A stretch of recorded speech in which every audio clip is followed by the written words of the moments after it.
People say, oh no, of course we want someone without an accent. We all have accents. Come on, can we repeat that? Let's go again. We all have accents. We all have accents, okay? Like, it's not that one person has an accent and another person doesn't. It's that we have different accents. In today's video, I'll be talking about the different varieties of English with Maggie. You are watching Kulcha on CharisMaggietv.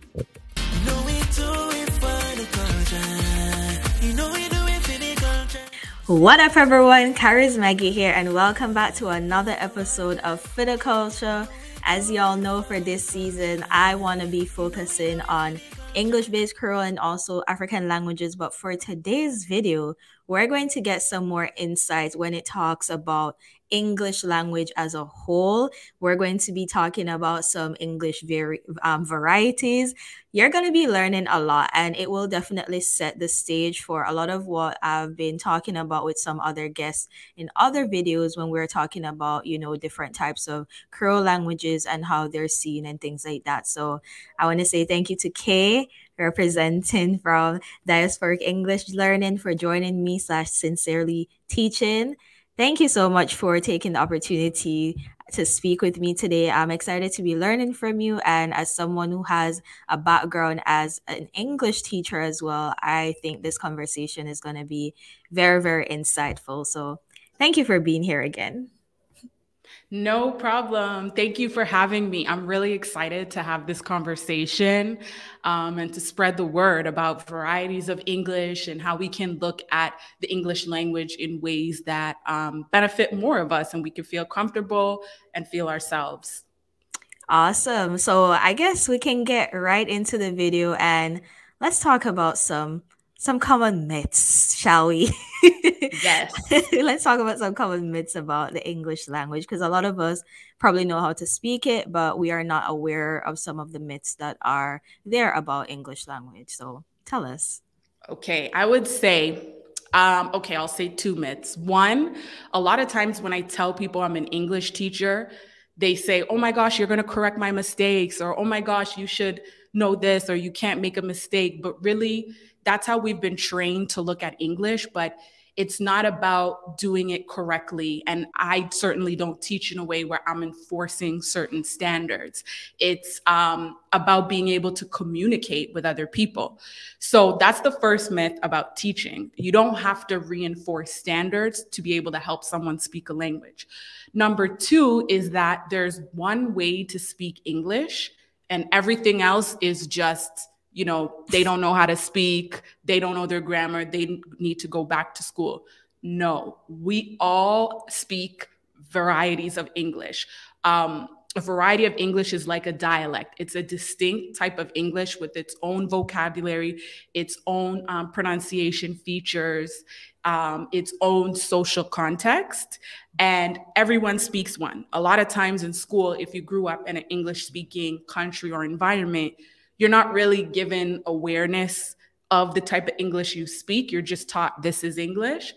But there's so much variety and variation around the world that's been studied and recognized as distinct from each one. But a lot of people think that if they haven't heard something before, it's wrong. But that's not true. I like that you mentioned that, because I feel like growing up, I know a lot of us, we can probably relate to this. You've heard time and time again, whether it was school or from grown ups, speak properly. That's not proper English.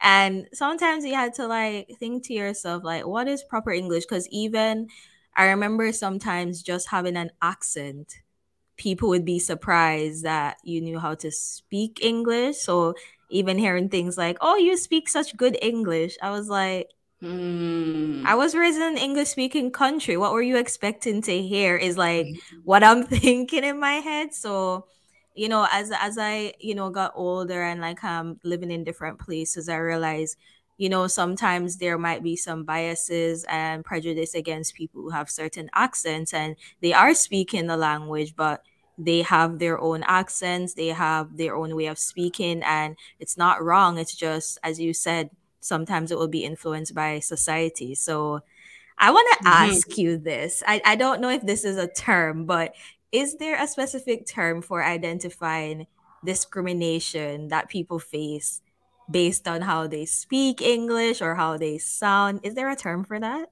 Yes, absolutely. There's a term. There's multiple terms depending on like the lens you look at it, but specifically that would be linguistic discrimination or linguistic racism or linguicism. So there's a group of terms that describe it. And the author who coined this term described it as ideologies, structures, practices used to legitimate, effectuate, and reproduce unequal distribution of power and resources between groups of people based on language. So in like that was a mouthful, but in but I'm gonna break it down, okay, in layman's terms, because I know that was a lot. But in layman's terms, it's when people are discriminated either for the way they use a language compared to the standard. So the key in this kind of discrimination is the fact that there's a standard and the way you use language is judged against that standard. And the degree to which you deviate from that, or the fact that you deviate from that, you face certain disadvantages or barriers. Also, the other side of it is who uses the language. So kind of putting aside, you know, like you said, you spoke perfectly, you were raised in an English-speaking country. Sometimes people face linguistic discrimination based on like who they are using the language. Because the standard, it's not just the way the person speaks, it's also the culture. People have a certain expectation of what a standard speaker, where they come from, what they look like, how they sound. So even if you sound like them or speak like them, when you're measured against the standard, you're put as other. And when you're put as other, you know, that comes with discrimination. Okay, now I'm interested to know what are some, if you can give me like one or two examples so people can like visualize it, of what linguistic discrimination could look like. Okay, so I'll tell you one that happens a lot in my industry, English language teaching, is a lot of times for jobs at language schools, or also even students looking for a private teacher, they require or request someone who is a native speaker of the language. And a lot of people think, okay, well, why not? Of course you'd want a native speaker of the language, but just because someone is a native speaker of the language, it doesn't mean that they're going to be the best teacher. And just because someone has learned the language as a second or third language doesn't mean they can't be a good teacher. And the other thing too is there are, I think, 86 countries that have English as an official language, but those countries, the majority of those countries aren't seen as, you know, native speaking. So you could be like, oh yes, I'm from Nigeria. You know, that's English is the official language. I've done all my schooling and everything in English. And they're like, well, you're not quite an English native speaker, even though they are. There's those social aspects and hierarchies that when they say, oh, you should be a native speaker, they're really talking about people from specific countries that have a specific educational background. And it's pretty crazy because English teaching is an industry where people can walk in with no real experience and be seen as an expert, which can be pretty dangerous. Yes. Right? You're laughing. No, I'm laughing because like I know exactly what you're talking about. Like when I know some people like they're going overseas to teach English and I'm like, right? What? Because I get exactly what you mean when you say not because you're a speaker of the language means you're the best to teach it, because teaching a language is completely different. But I'll allow you to finish your point before I continue rambling. I pretty much finished it. Like that's probably one of the biggest forms of like accepted discrimination. Also, people, I mean, they might request to have people that sound a certain way for certain jobs. And a lot of times it goes unchallenged. People say, oh no, of course we want someone without an accent. We all have accents. Come on, can we repeat that? Let's go again. We all have accents. We all have accents, okay? Like, it's not that one person has an accent and another person doesn't. It's that we have different accents. Literally, like, I could never understand the concept around, oh, you have an accent. And I'm like, yeah, so do you. No, I don't. Yes, you do, because I'm speaking, and how I speak, people around me sound like this, and you don't sound like that. So yes, to me, you also have an accent. And it's always funny to see them kind of squirm in discomfort, because it's like it didn't dawn on them that they also have an accent, and they saw it as something reserved for people who they consider foreign or exotic or whatever. Like, exactly. I hope y'all are paying attention. We literally all have accents, okay? If you've been loving this video so far, don't forget to hit that subscribe button and also like and share. Leave us a little comment too. It helps us with the algorithm. If you don't want to miss out on other videos like this one, at the end of watching it, remember to turn on your post notifications. Now, let's get back to the video. Exactly. And that's what I mean too by sometimes the way your language is perceived isn't about the language itself, but your identity. So if you're someone who immigrated to a country, people are going to look and perceive things a certain way because of that. Or if English is your second language. For example, if one person who English is their first and only language makes a typo, someone might think, oh, that's just a typo. But someone who speaks English as a second language and makes a typo, someone might say, do they really know their grammar? Like, are they really fluent? They might not pass it off as a typo based on who's making the error. Gotcha. Wow. Interesting. It's it's funny because I think this is a good conversation for all of us to kind of like even check ourselves, because I'm sure some people watching this, when you mention those examples, they're like, oh, like, wouldn't we want someone who is considered a native English? But as you're breaking it down, it's like, I personally feel like those who are usually learned a language as a second language, they to me seem like the better teachers, because there are certain things they are learning that we who are just speaking it don't necessarily learn, right? And it's as you get older, you're realizing, like, have you ever spoken to people and like they're trying to remember certain tenses, or like, am I saying that correct? Like, that doesn't sound correct. And it's like, to someone who learned it, it comes like almost like natural to them to like know that, yeah, that's the way it goes, because having to learn a language, a different language, you're literally learning everything from scratch, all the basics to however advanced they need to go. So yeah, we did learn English, yes, in school, but I think it was just enough to get us by in some aspects, but not the full scope as someone who actually studies it in that degree. So that makes sense. And I'm glad you're here to defend this, because you're an English teacher and it's not me saying so. Okay, y'all, you heard it right here from an expert herself. Thank you very much. No problem. Yes. I mean, for me, I had to go back and learn grammar and study pronunciation. Like, when someone really wants to learn something, it's not enough to just say, well, that's the way it is. Like, just do it. You know, you have to be able to understand the mechanics of the language so that you can help someone learn it. And there's so many things like, there's something called phrasal verbs. Is when you have a verb and a preposition, but when you put them together, they have a different meaning. For example, speak up. Separately, speak and speak up together don't mean the same thing. And this is really confusing for people learning. You know what I mean? Or even, there's so many and we just use them so much and people are like, what are you saying? Yeah. And you have to be able to understand these things in a way to teach them. So it's work to be an English teacher if like you just learned English growing up, you know? Oh, that's true. I definitely get that, because it's the same for other languages. When you're learning other languages and there's certain phrases that you want to say, you can't necessarily take the words word for word and try to put it together and it makes sense, it won't make the same sense. So I'm sure people understand and they have a couple examples they can relate to for sure.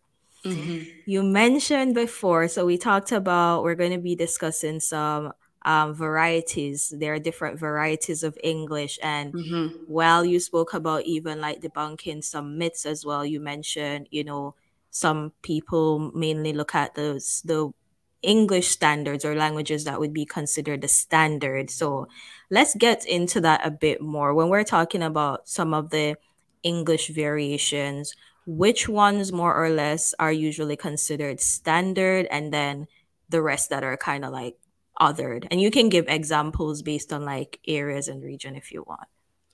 Sure. So I would start with the countries, which would be, or regions like the UK, or really England. I would say England, Canada, the US, and Australia. Sometimes Australia. Sometimes people don't think that's standard, but I would say the standards for those countries, because even though it's Canadian English or American English or British English, it's a certain type of Canadian American or British English that's considered standard and accepted as standard. Okay, got you. Okay. So then now when we're talking about the varieties that can be found in these countries, let's get a bit more into that.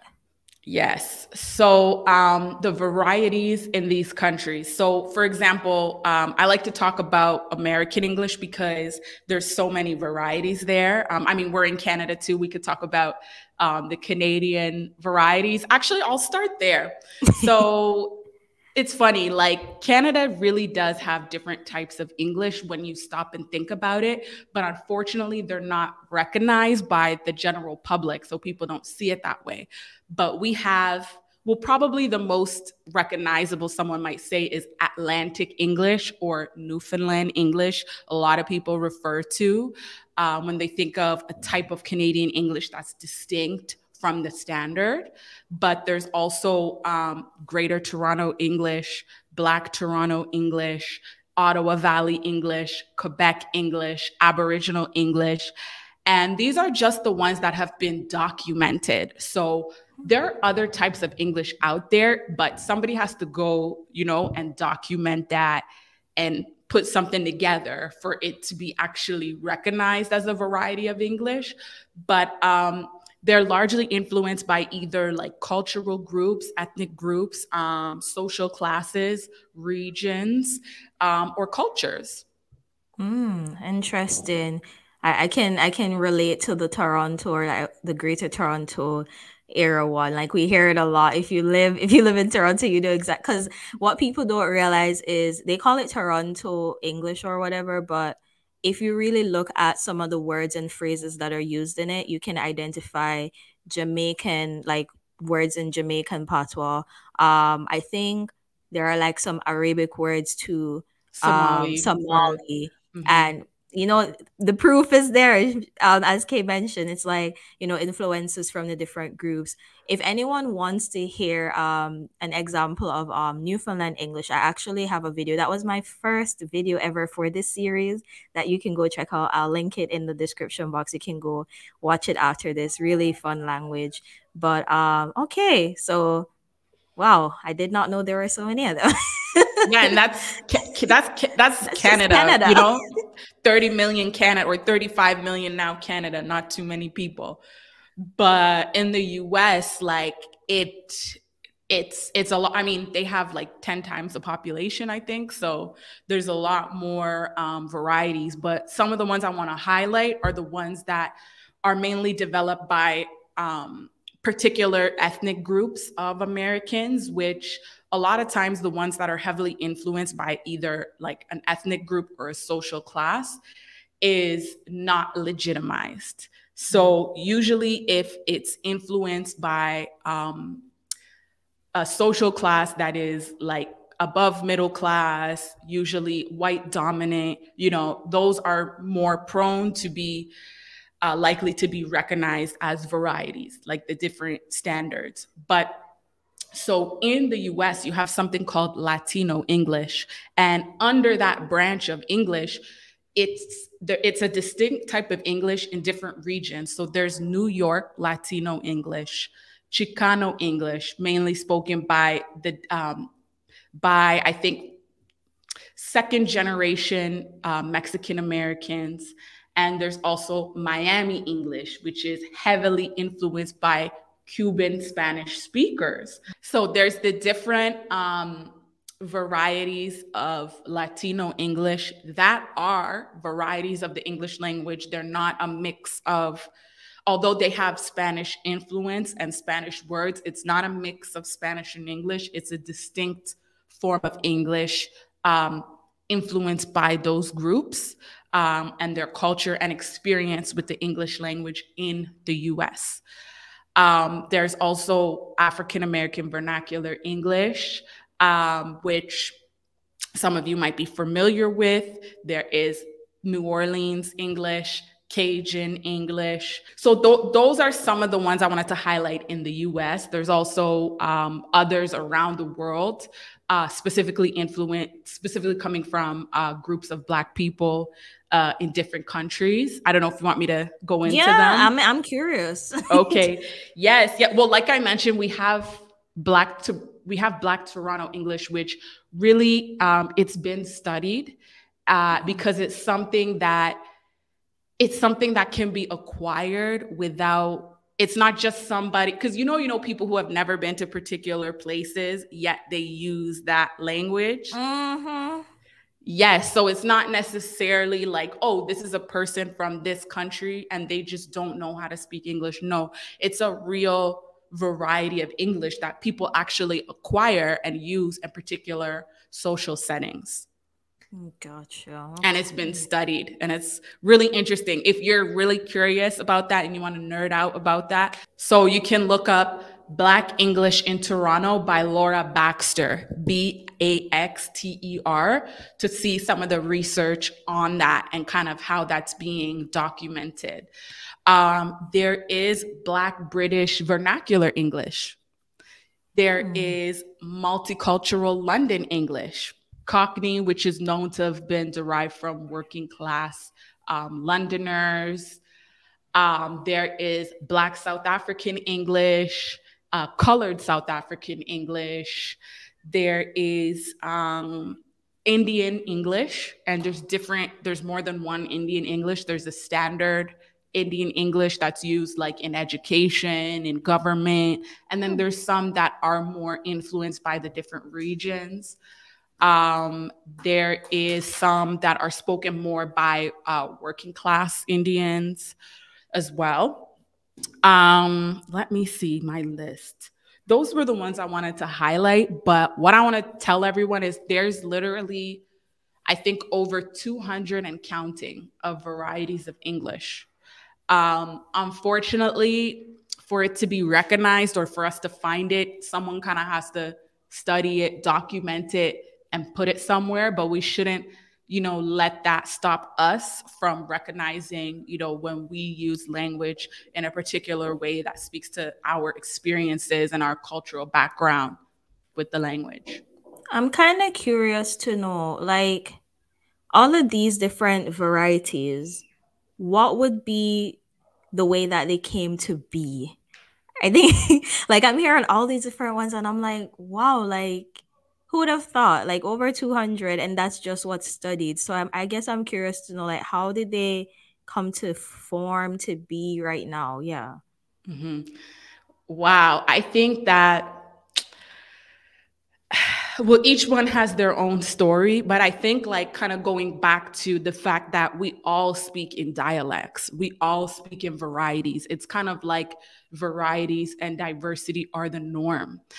So like a lot of times when you have a certain group of people together, more or less isolated, using a particular language, you see varieties happen, usually as it spreads or like, for example, people in a certain social class that are always together, or people from a particular ethnic group always together, bringing references from that. You'll see that happen. But I'm not an expert on this part, but that's how I would answer it. But don't quote me.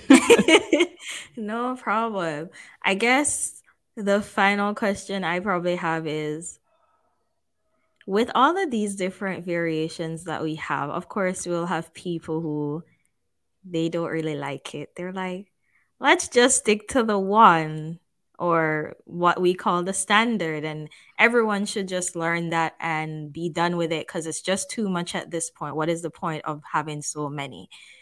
What would your answer be to that? Because it is out there, like you hear it all the time. Yes, we do. We do. And people say, oh, well, like, you have to learn it anyway and speak properly. I mean, there's even a video of Michelle Obama saying, don't practice that other stuff, and, train your proper English and stuff like that. So, what is my answer to that? Well, unfortunately, that's what, we've tried to do and has been imposed, and the consequences have been really negative for the majority of people speaking the language. People who speak English specifically with the English language, people who speak it as a second language or additional language are the majority. However, they are the ones who are facing the most discrimination for using the language. So I don't agree with that, because the effects are harmful for the majority of people using the language. Wow. I don't even know what the solution would be to that, except I hope that this video is more of like awareness, so people also understand, this is not like broken languages or anything like that. It's literally, different variations of English. And in case some people didn't know, like, English was made up of like a bunch of other different languages put together. Okay, so for those that part, that is the argument I get all the time whenever I talk about, like Creole languages and how that came to be, and trying to get people to understand, like, if you really look at the language, especially because I started out with the French-based ones. I literally looked at French, which I studied in school. And the reason I decided to do French is because I'm like, oh, well, I know Haitian Creole. I'll just use my knowledge of that to pass. Easy A. Ha!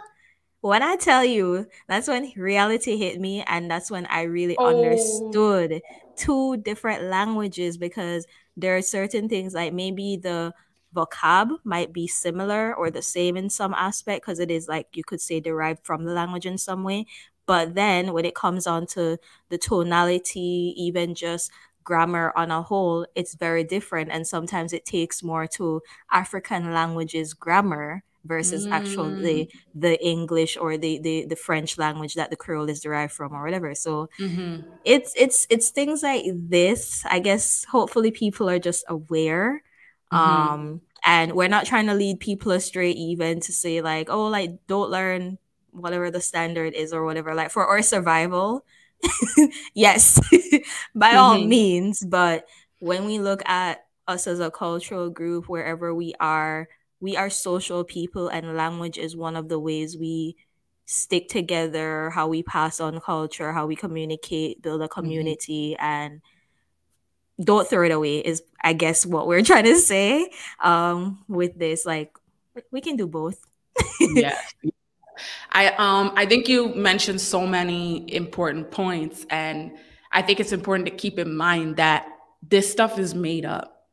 Like, it's made up. Someone decided this is going to be the standard. Someone decided this is going to be grammar. It's not that it's this static factual thing or law that we break when we decide to speak or adopt a different variety of English. It's really something that people with power came together and created. So I think it's important to keep that in mind. And like you said, the English language, it's a mix of different languages. It's got French in it. It's got Arabic in it. It's got so much other things in it. So And that's a whole other conversation. But some would even say it's a bastardized language. Like it's not really a real language because it uses another script.